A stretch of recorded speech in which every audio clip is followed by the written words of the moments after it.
भागती फिरती तो दुनिया जब तलब करता था मैं, आज जब नफरत हुई मिलने को बेकरार हैं सब। तो दोस्तों ये जो शायरी है हमारी, कहीं ना कहीं जो जो इस टॉपिक को हम पढ़ने जा रहे हैं वो है ब्रिक्स, और ब्रिक्स को जो है ये बहुत ज्यादा कोरिलेट करती है शायरी। मैं योगेश कुमार और स्वागत है आपका वाई के सीएससी में। चलिए शुरुआत करते हैं। हाल ही में जो है प्रधानमंत्री मोदी जी के द्वारा रशिया की जो है यात्रा की गई। रशिया के जो है एक कजान एक शहर है, कजान एक शहर है, और इस कजान शहर के अंतर्गत जो है ब्रिक्स 2024 की जो समिट है, ब्रिक्स 2024 की जो समिट है ये चल रही थी, और भारत के प्रधानमंत्री नरेंद्र मोदी जी ने इस मीटिंग में हिस्सा लिया, इस समिट में हिस्सा लिया, और साथ ही साथ जो है जो चाइना है, चाइना के राष्ट्रपति ने भी हिस्सा लिया। और ब्रिक्स के अंतर्गत कितने मेंबर हैं, किस तरीके से ब्रिक्स काम करता है, ब्रिक्स क्या है, इस सब पे हम बात करते हैं। तो आइए शुरुआत करते हैं। ब्रिक्स जो है दरअसल दुनिया के अंतर्गत जो है एक समय ऐसा था जिसे हम कोल्ड वॉर के नाम से जानते हैं। तो कोल्ड वॉर की दुनिया जो है कुछ इस तरीके की थी। ड्यूरिंग कोल्ड वॉर के दौरान जो है एक तरफ जो है यूएसएसआर होता था और दूसरी तरफ जो होता था यूएसए होता था। दोनों ही अपने आप में जो है सुपर पावर थे, जिनके पास में बहुत ज्यादा मिलिट्री कैपेसिटी थी, जिनकी इकोनॉमी बहुत अच्छी ग्रो कर रही थी, सब चीजें इनके पास में बेहतरीन थी, और दुनिया में जो है दो देशों की दादागिरी चलती थी। तो ये जो कोल्ड वॉर का समय है, हम इस समय को जानते थे। ये समय है कैसा था, दुनिया जो है दो ध्रुवों में बटी थी, जिसे हम बोलते थे टू पोलर वर्ल्ड। तो अब जो है 1990 के दौरान जो है 1990 के दशक में जो है यूएसएसआर का जो है विघटन हो गया, और यूएसएसआर से जो है बहुत सारे देश जो है टूट गए, और उसके बाद में जो है दुनिया के अंतर्गत यूएसएसआर यानी कि वर्तमान के रशिया के अंतर्गत जो है इकोनॉमिक क्राइसिस देखने को मिलता है।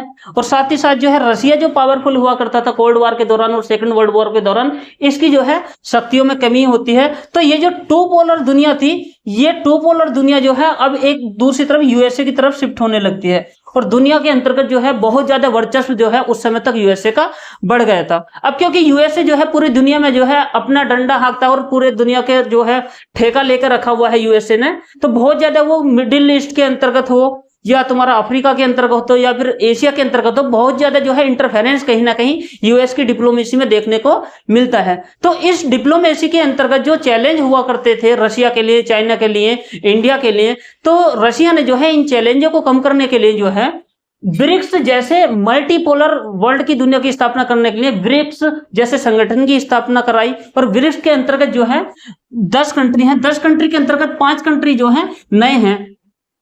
ये जो कंट्री हैं India, Russia, China, south Africa, Brazil, और न्यू मेंबर के अंतर्गत जो है इसके इजिप्ट, इथोपिया, यूएई और सऊदी अरेबिया, ये जो है इसके अंतर्गत नए कंट्री है।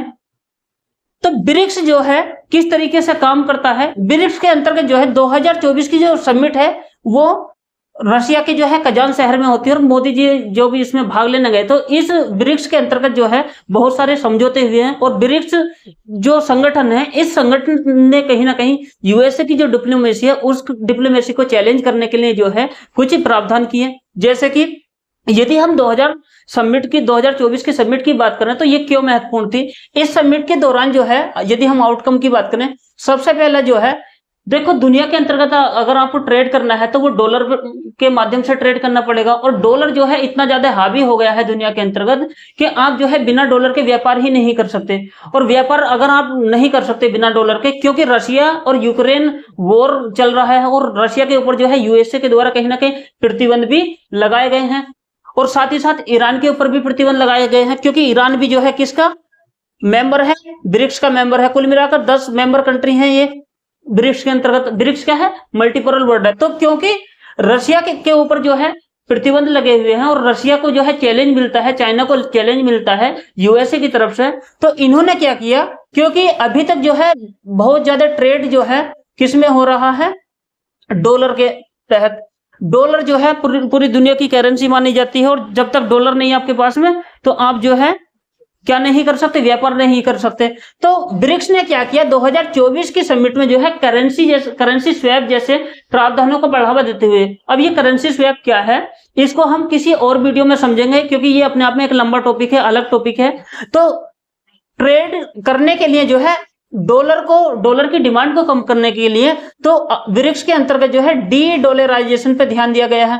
डी डॉलराइजेशन मतलब क्या है, हम जो है व्यापार लोकल करेंसी में करेंगे, ना कि हम किस में करेंगे, डॉलर में। अब आपको अगर व्यापार करना हो डॉलर में आप नहीं करोगे तो कहीं ना कहीं हो सकता है आने वाले समय में ब्रिक्स देशों की अपनी एक अलग ग्लोबल करेंसी देखने को मिले, जिसके अंतर्गत जो है व्यापार होगा। सभी देश जो है ब्रिक्स करेंसी के माध्यम से व्यापार करेंगे। इससे क्या फायदा होगा, डॉलर की डिमांड कम होगी, और डॉलर के अंतर्गत जो वोलेटिलिटी आती है, और ये वोलेटिलिटी जो है कहीं ना कहीं सभी देशों की जो इकोनॉमी है उसको प्रभावित करती है, तो इस चीज से भी बचा जा सकेगा। साथ ही साथ जो है इस ब्रिक्स समिट के दौरान जो है प्रधानमंत्री मोदी जी ने बिना इशारा किए चाइना की तरफ निशाना दाग दिया, क्या कहते हुए कि महाराज आतंकवाद पर डबल स्टैंड नहीं चलेगा। तो कहीं ना कहीं ब्रिक्स जो है आतंकवाद को कम करने की बात भी करता है। साथ ही साथ इंडिया और चाइना के बीच में जो बॉर्डर कॉन्फ्लिक्ट देखने को मिलती है, इस बॉर्डर कॉन्फ्लिक्ट को कम करने के लिए भी इंडिया और चाइना के अंतर्गत, इंडिया और चाइना के संबंध में भी जो है समझौता हुआ है, क्योंकि प्रधानमंत्री मोदी ने ब्रिक्स की समिट के साथ साथ रशिया के साथ जो बायलैटरल मीटिंग है उसको भी अटेंड किया। साथ ही साथ चाइना के साथ भी 2019 से पिछले 5 वर्षों में पहली बार जो है चाइना के साथ भी अपनी जो है बायलैटरल समिट होती है, और उसी बायलैटरल समिट में इंडिया और चाइना के बीच में जो है मिलिट्री की जो पेट्रोलिंग है उसके लिए भी जो है समझौता किया गया है।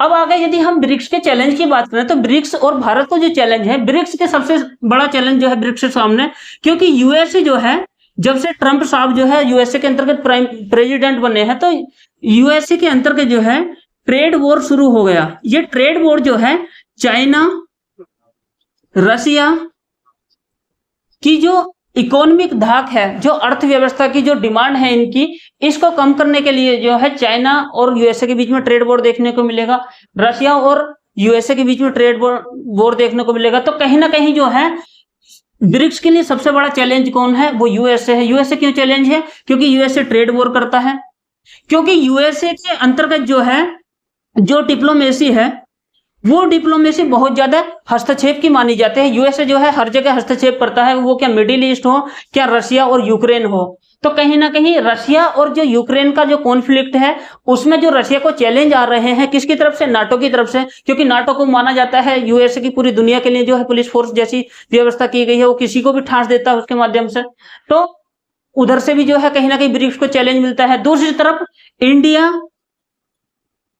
और चाइना के बीच जो है बॉर्डर डिस्प्यूट बना हुआ है, और क्योंकि चाइना और इंडिया जो है ब्रिक्स के जो है मेजर पावर में से एक है दुनिया की, इनके बीच में अगर आपको बॉर्डर डिस्प्यूट देखने को मिलेगा तो कहीं ना कहीं ये भी ब्रिक्स के लिए सबसे बड़ा चैलेंज होगा। वही क्योंकि चाइना जो है बहुत ज्यादा समर्थन करता है किसका, अपने प्यारे पाकिस्तान का, छोटे भाई का।